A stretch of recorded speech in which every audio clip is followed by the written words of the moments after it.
देखिए, south Korea का बढ़ा हुआ डेथ इकोनॉमी की चिंता का विषय। पाकिस्तान का फॉरेक्स प्राइस इंटेंसिफाई हुआ। नॉर्थ कोरिया की एग्रीकल्चर प्रोडक्शन में कमी, जापान की येन की कमजोरी से इकोनॉमी पर संकट, अमेरिका में इन्फ्लेशन कूल डाउन होने के आसार।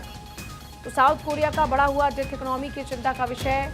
पाकिस्तान का फॉरेक्स प्राइस इंटेंसिफाई हुआ। नॉर्थ कोरिया की एग्रीकल्चर प्रोडक्शन में कमी, तो वहीं जापान की येन की कमजोरी से इकोनॉमी पर संकट, अमेरिका में इन्फ्लेशन कूल डाउन होने के आसार हैं। तो आज मार्केट का हाल कुछ ऐसा है। अमेरिका में जहां इन्फ्लेशन कूल डाउन होने के आसार हैं, हमारे साथ में आकाश जी जुड़ चुके हैं, अर्थशास्त्री। आकाश जी, अमेरिका में इन्फ्लेशन कूल डाउन की बात हो या फिर साउथ कोरिया के बढ़े हुए डेथ इकोनॉमी की, जो कि चिंता का विषय है, इसका मार्केट पर इम्पैक्ट किस तरीके से होने वाला है? ये तो एक अच्छी खबर नहीं है। देखिए पूजा जी, बड़ी क्लियर बात है।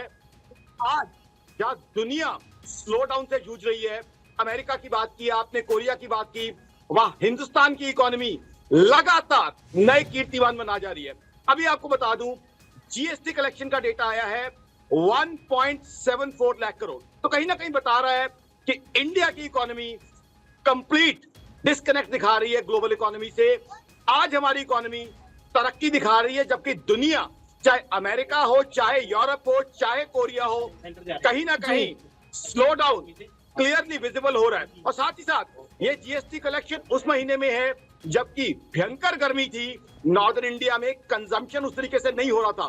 बट कहीं ना कहीं इंडिया की इकोनॉमी की स्ट्रेंथ दिखा रही है। और इस जीएसटी कलेक्शन के बेसिस पे मेरी ऑर्गेनाइजेशन आकाश.in का मानना है जीडीपी ग्रोथ इस क्वार्टर यानी अप्रैल टू जून के अंदर 7.8% के आसपास रहने की कम से कम संभावना दिख रही है। तो क्लियरली इंडिया की इकोनॉमी ग्रो कर रही है और ये जो ग्रोथ है एम्प्लॉयमेंट अपॉर्चुनिटीज में तब्दील होगी। साथ ही साथ मैन्युफैक्चरिंग के अंदर जो बूम आया है, this will definitely cool down inflation. आज देखिए, अमेरिका जैसी इकोनॉमी इन्फ्लेशन से जूझ रही है। डिस्कशन क्या हो रही है कि क्या अमेरिका इन्फ्लेशन को कम कर पाएगा कि नहीं, जबकि हिंदुस्तान जैसी इकोनॉमी जहां हमेशा महंगाई की बात होती है,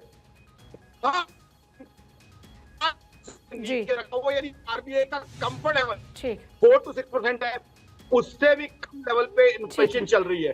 तो क्लियरली हिंदुस्तान की सरकार की ये अचीवमेंट्स है, इंडिया की इकोनॉमी की ये अचीवमेंट्स है और जाहिर मेरा तौर ये पर मानना इकोनॉमी की है अचीवमेंट कि है। आकाश जी, clear बहुत ही visibility शुक्रिया है। आपका फिलहाल हमारे साथ जुड़ने के लिए। तो देखिए, कुल मिलाकर जहां एक तरफ अच्छी खबरें इंटरनेशनल लेवल पर देखा जाए तो अलग अलग कंट्रीज की इकोनॉमी से नहीं आ रही हैं जुड़ी हुई, तो वहीं भारत की इकोनॉमी इस वक्त सस्टेन भी कर रही है और बेटर परफॉर्म भी कर रही है।